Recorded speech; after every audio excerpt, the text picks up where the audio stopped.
everyone, we are doing good. I welcome you to today's session of the Hindu newspaper analysis, where we will discuss the most important news stories from the Hindu newspaper from both the mains and the prelims examination point of view.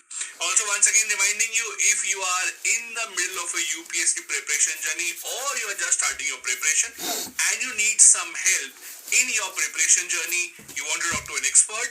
For your help, what we have done is we have given a link of any issue that you are facing in your preparation. These are the topics that we have taken up for today's discussion. The first article is about the post office. The author talks about how multiple laws in the past few years have given the power to the government to intercept our communication.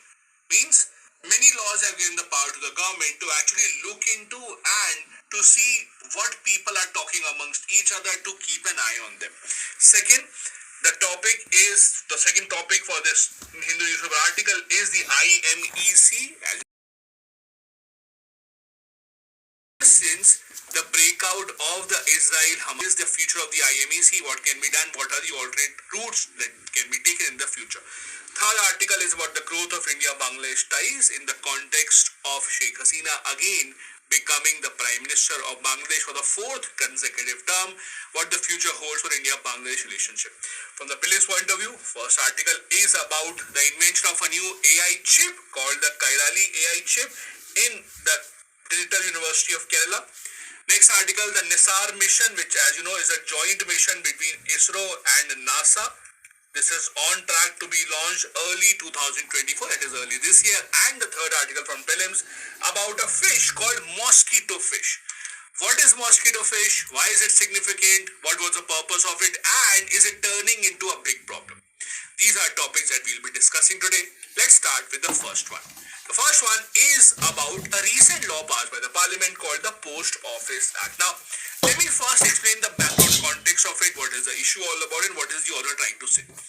Nations around the world, almost every government wants to know what the people are talking about. And there are various ways in which they can do that. And the rulers, they used to have spies amongst the common public because the kings always wanted to keep an eye on the ground. The kings wanted to know what the common people are talking about. That is why they had spies amongst the common public to get them all the information. Are the people planning something against the rulers? Should the rulers be worried? Is there any kind of a lot as well? Edward Snowden, who worked for the US government, he came out with the information that the American government listens to all the phone calls, all the emails of their citizens and of the leaders of other countries as well. In that context, let's look at what is happening in India.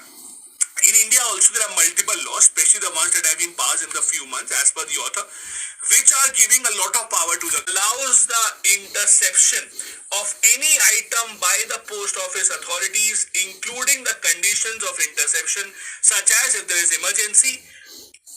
But this emergency word has not been defined. Now this is a problem. Just imagine, when our freedom fighters are fighting against the British, they used to communicate in terms of letters. Now imagine if someone is sending a letter to another person, writing something about against the government, and that letter is opened by the government. Just imagine what will be the fate of that person.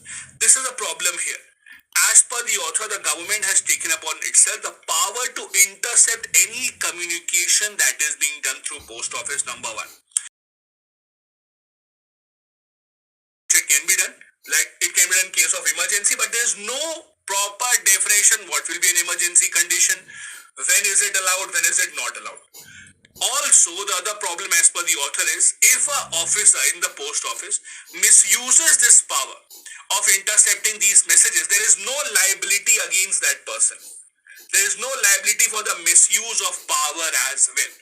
Now, the interesting part is, the Post Office Act is not the only act that allows the government to do this. Because imagine this, in real life, how many of you today send a letter through post office if you want to communicate? When was the last time or ever have you even gone to a post office? If you have been to a post office, have you tried to write a letter and send it through a post office? Most of you in your generation would not have done that. So yes, the government has introduced Post Office Act, allows the government to read your letters. Then there is something called a telecommunication bill, which again received the president assent on the same day, Very similar law, what it does is it allows the government to listen to telecommunication as well. Means the messages that you are sending, even that can be read and intercepted by the government. That is a part of telecommunication bill. So government covered number one, your letter that you send from post offices. Number two, they covered any messages that you are sending. Number three, the government is also trying to cover whatever you write on social media. And let's say you texted someone on Facebook, you texted someone on one of the apps. The government wants to read that as well. So that is allowed under the IT Act of 2000. Under the IT Act of 2000, any information that you are sharing through a computer source can be intercepted by the government. And for this, the government does not even require any public emergency. This is a problem. The Post Office Act, the Telecommunication Act, and the IT Act, these three allow the government to listen into any kind of communication. Now, the interesting part is, earlier, and you would have seen this in old movies as well, earlier the governments had the power to intercept and tap anyone's phone calls. You would have seen this in movies as well. The government tapping the phone call of people and then listening into their communication. The governments used to do that very, very regularly till 1996.